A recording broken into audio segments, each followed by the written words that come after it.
প্রথম কথা, দেশের অবস্থা ভালো না। বিজেপি বিষ ছড়াচ্ছে, আগুন ছড়াচ্ছে। তাই এই মিটিং থেকে আমাদের প্রথম আওয়াজ, বিজেপি হটাও, দেশ বাঁচাও। আমি বলবো বিজেপি হটাও, আপনারা বলবেন দেশ বাঁচাও।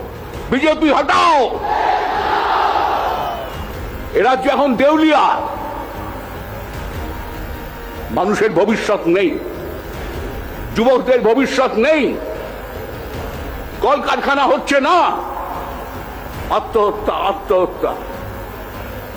সরকার এই আত্মহত্যাকে নিয়ে উৎসব করছে। এ লড়াই লড়তে হবে, শুধু নয়, লড়তে তো হবেই। এ লড়াই লড়তে হবে, এ লড়াই জিততে হবে।